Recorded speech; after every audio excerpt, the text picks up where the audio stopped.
Welcome to this deep dive.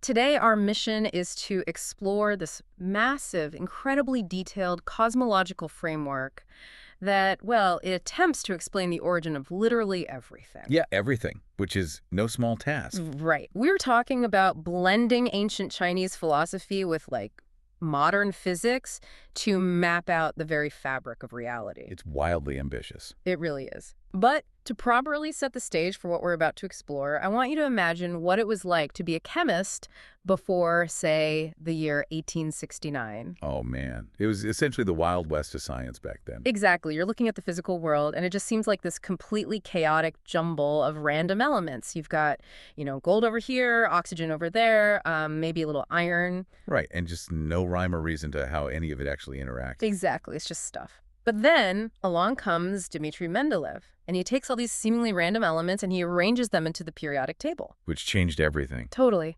Suddenly the chaos just disappears. There's an underlying logic to it all. Well, and what's truly fascinating about Mendeleev's structure is that it wasn't just, a filing system for what they already knew. Right. It was so mathematically sound that he could point to a completely empty box on his table and basically tell the scientific community, there is an element that belongs exactly here. Oh, wow. Yeah, we haven't found it yet. Exactly. We haven't discovered it yet, but when we do, it's going to have this specific atomic weight and these exact properties. And he was completely right.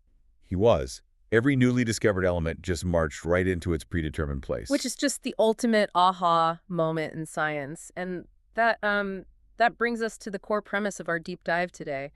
What if the entire universe, like the origin of time, space, matter, consciousness, everything, what if it all operates on an equally predictable hidden order? A periodic table for reality itself. Exactly. What if there are cheat codes? Now, before we get into the weeds of this, I need to make a mandatory note about our sources for you, the listener. The author of all the source articles we are discussing today is Wei Feng from Life Genuine. Right. And because the source text touches on everything from Taoism and Buddhism to Einstein's theory of relativity. Quantum mechanics. Yeah, quantum mechanics, and even, the nature of God. I want to be super clear with you right up front. Our mission today isn't to take sides or endorse or validate these specific spiritual or scientific claims. We're just looking at the blueprints. Exactly. We are putting on our explorer hats to impartially map out the fascinating architecture of the author's argument. Yeah. We just want to understand how they synthesize these incredibly diverse fields. I love that. We are touring the architecture. We're not necessarily buying the house. Well said. And the roadmap the author lays out for this architecture is actually a sequence mapped by ancient thinkers, over 6,000 years ago. It's ancient. Right. And it essentially argues that reality fractured into existence like this. First, Wuji creates Taiji. Then Taiji creates the two modes. The two modes create the 4 images, which then create the 8 trigrams. And finally, those create the 64 hexagrams, which, according to the author, dictate literally all of reality. It's this incredibly systematic progression from absolute nothingness to, infinite complexity. Right.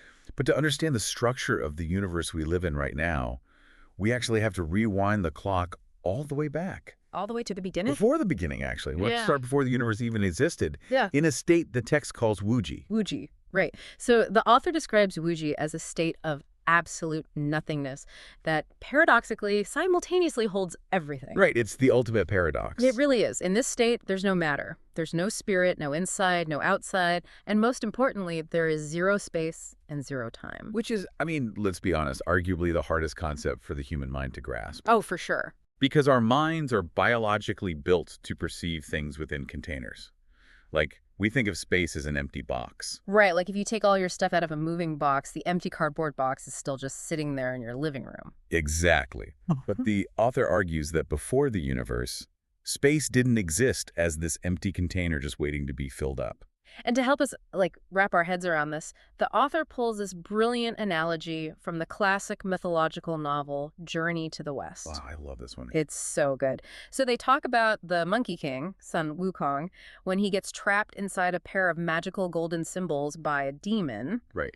And the Monkey King thinks, okay, I'll just use my magic to shrink down to the size of a mustard seed and I'll slip out through the crack. Makes sense. Right. But when he shrinks, the symbols, the actual space he is inside, they shrink with him. It's a completely reactive environment. Exactly. So then he thinks, fine, I'll go the other way. I'll grow to be 1,000 feet tall and just burst them open. But as he grows, the symbols just grow right along with him. Right. The space only exists relative to the matter that's inside it. It's such a fantastic way to illustrate that space isn't a container, it's a property of the object itself. It really is. And what's wild is that the author connects this ancient myth directly to Einstein's general relativity. Oh, right. Yeah, because in relativity, space is dictated by the distribution of matter and energy. It bends, it warps, and crucially, without matter, space simply does not exist. It just disappears. Exactly. If there is no matter to create the geometry of space, the box is gone entirely. So in Wuji, because there's no formed matter, there's literally zero space. You can't like point your finger and say, Wuji is over there. Okay, I can kind of bend my brain around space disappearing if there's no matter to measure it against. But here's where I genuinely struggle and where I found myself, pushing back on the text a bit. Okay, lay it on me. What about time? Like, how can there be absolutely no time before the universe? Isn't time just this universal clock that's always ticking in the background, regardless of what's happening? Well, see, that is the classical assumption. Yeah.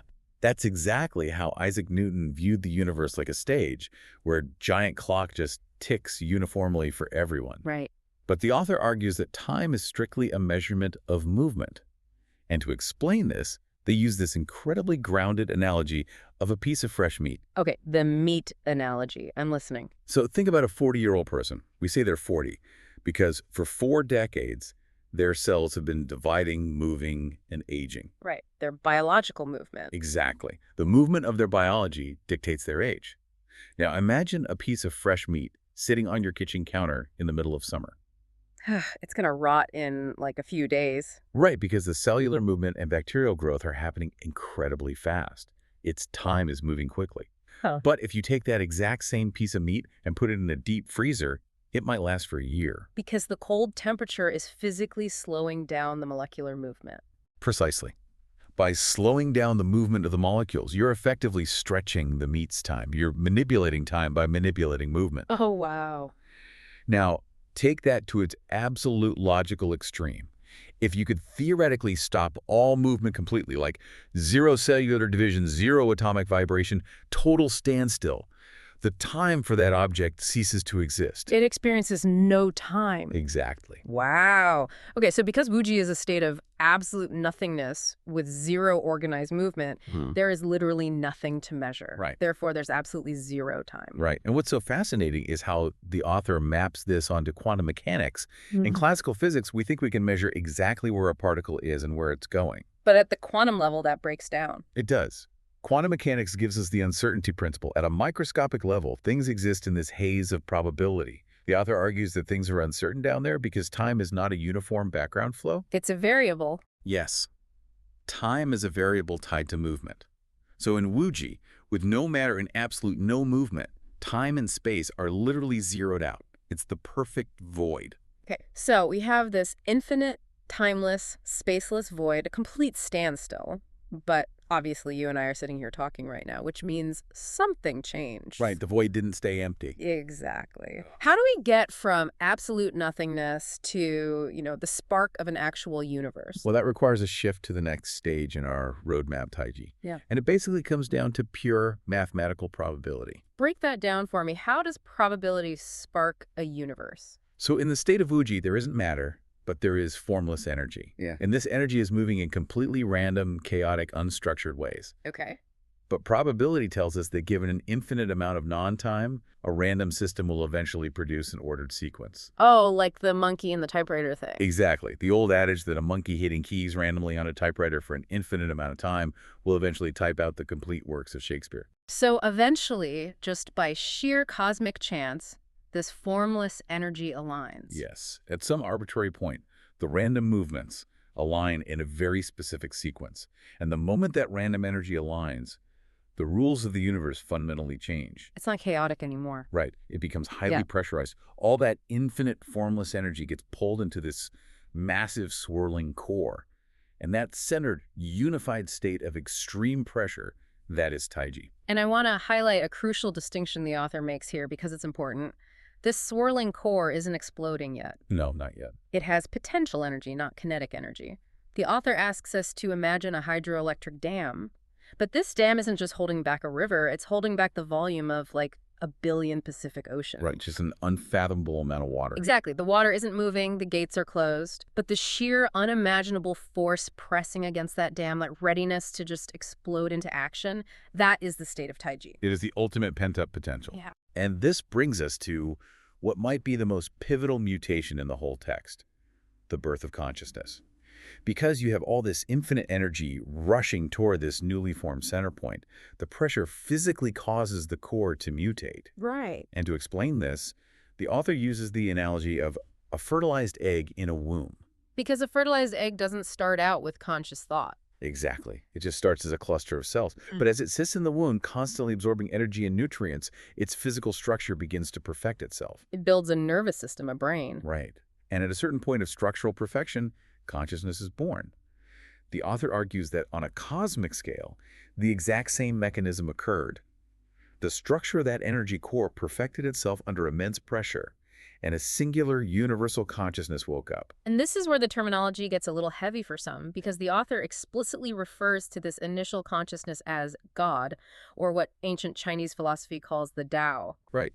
And again, applying our impartial lens here, it's really vital to look at how the text uses the word God structurally rather than, religiously. It's not a guy with a beard in the clouds. Exactly.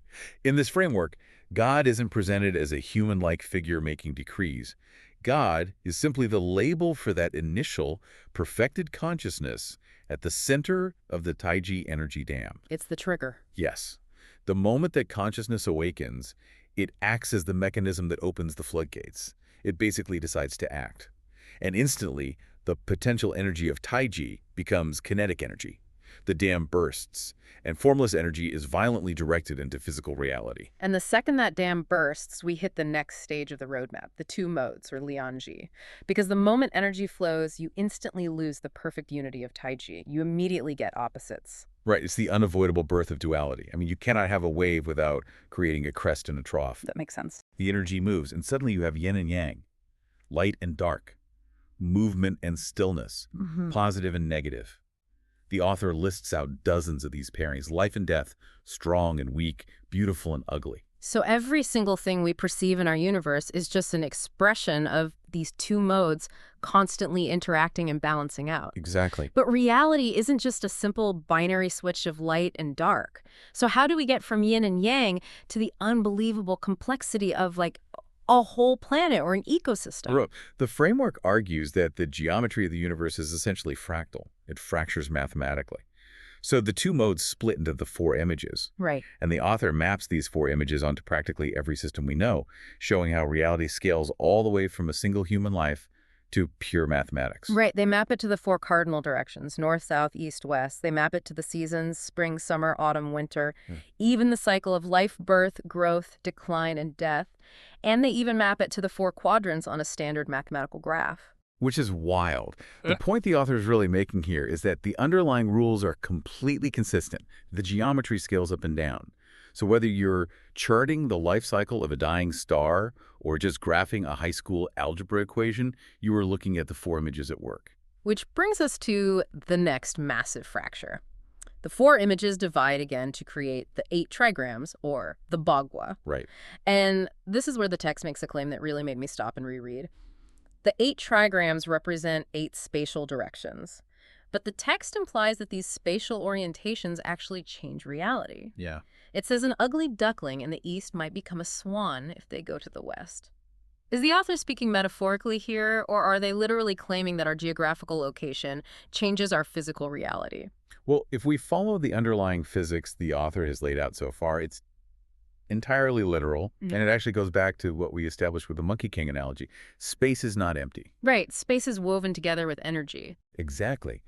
Therefore, the author argues that the 8 trigrams represent different invisible weather systems of energy. Okay, but how does that actually work in practice? Well, think of your body, or really any organic matter, as a radio receiver. Okay. If you take a radio from a deep valley and drive it all the way up to a mountaintop, the invisible frequencies you're exposed to fundamentally alter the signal you receive. Right, you get different stations. Exactly. The radio itself didn't change, but its environment changed its output. So the author is suggesting that moving from east to west means you are physically moving your atomic structure through different energetic frequencies. So wait, if I plant the exact same blade of grass in two different directional orientations, the author argues they will literally grow differently. Yes, exactly. Hmm. Because the specific energy signature of that location, that specific trigram, will dictate a completely different growth pattern, a different vitality, even a different timeline. Oh, You wow. aren't just moving through empty space, you are wading through different active fields. That is wild to think about. And it perfectly sets up the grand finale of this entire cosmological sequence. The hexagrams. Yes, the 8 trigrams multiply and combine into the 64 hexagrams.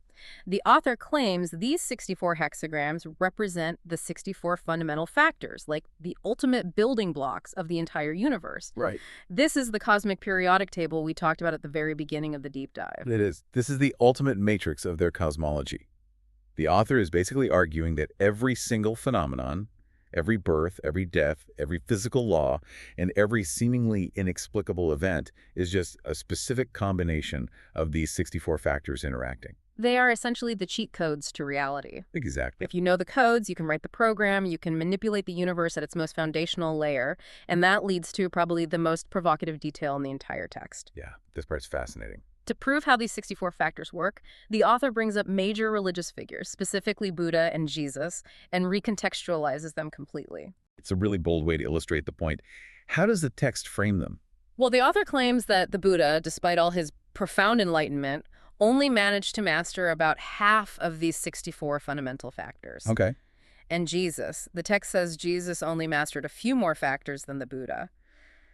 Which, on the surface sounds like this wild theological critique. Right, but if we analyze that claim impartially within the context of the 64 hexagrams, it isn't a theological critique at all. No. No, it perfectly illustrates the author's overall thesis by stripping away the supernatural mystique of what humanity calls miracles. What do you mean by stripping away the mystique? Well, in this framework, turning water into wine, or walking on water, or healing the sick, it isn't magic. Right. It isn't an arbitrary breaking of physical laws by a deity. It is simply applied physics. It's the result of someone who fundamentally understands the deeper mechanics of the 64 hexagrams. They just know the recipe. I see. So just as a regular human chemist knows that combining 2 parts hydrogen and 1 part oxygen makes water. Exactly. The human chemist isn't performing magic. They just understand the properties of the periodic table. Right. The author is suggesting that Jesus simply knew the specific combination of the 64 universal factors required to rearrange matter at a foundational level. That's incredible. He understood the cosmic periodic table better than anyone else in history. But even he didn't possess the entire 64-piece manual. That honestly reframes everything. It changes miracles from supernatural magic to, highly advanced cosmic chemistry. Yes. It means the universe isn't full of unexplainable ghosts and deities. It's full of highly complex, predictable equations that we just haven't learned how to solve yet. It's a profoundly structural view of existence. Mhm. It suggests that enlightenment isn't just about finding inner peace. It's about fundamentally understanding the code of reality. So let's zoom out and recap this incredible journey we've just been on, because we have covered an immense amount of ground today. We really have. We started before the universe even existed, in Wuji, that state of absolute nothingness with no time and no space, where the Monkey King's symbols shrink to zero and the meat in the freezer is just paused for an eternity. Right. And then, driven by infinite probability, a random alignment of energy creates Taiji, that unimaginable dam holding back the potential energy of a billion oceans. Yes, and the immense pressure of that dam sparks a perfected consciousness, the Tao, or God, which decides to act and finally opens the floodgates. And the rushing energy immediately splits into the duality of the two modes, yin and yang, the crest and the trough of the universal wave. Which then mathematically fracture into the 4 images, expanding into those directional, invisible weather systems of the 8 trigrams. Until finally we arrive at the 64 hexagrams, the 64 fundamental building blocks, that cosmic periodic table that constructs every single aspect of your reality, from gravity to biology to the very thoughts you're having right now. It is just a sweeping, incredibly ambitious attempt to unite ancient structural philosophy with the mechanics of the modern physical universe. And as a reminder to you listening, this entire framework, from Wuji all the way to the 64 hexagrams, all articles' source author is Life Chanyuan's Feng. It's an incredibly dense, fascinating perspective on how things might actually be operating right behind the curtain of our daily lives. It really is. And it leaves us with an incredibly compelling thought experiment to walk away with today. Let's hear it. Well, the author suggests that everything from the deepest ancient philosophies to the furthest edges of quantum mechanics, from the birth of stars to the miracles of history, it can all be boiled down to a specific recipe made from 64 universal factors. A literal cheat code for reality. Exactly. So I want you to think about your own life right now. Yeah. If you were handed that manual tomorrow and you were given the precise recipe to manipulate just 2 or 3 of those 64 fundamental codes, Oh, yeah. what part of your reality would you try to rearrange first? Man, would you change a physical law? Would you alter time? It really makes you look at the world differently, doesn't it? The universe might not be random chaos after all. It might just be a giant cosmic periodic table, and we're all just wandering around waiting to see what fits into the empty boxes. Thanks for going on this deep dive with us. Keep questioning the hidden order of things, and we'll catch you next time.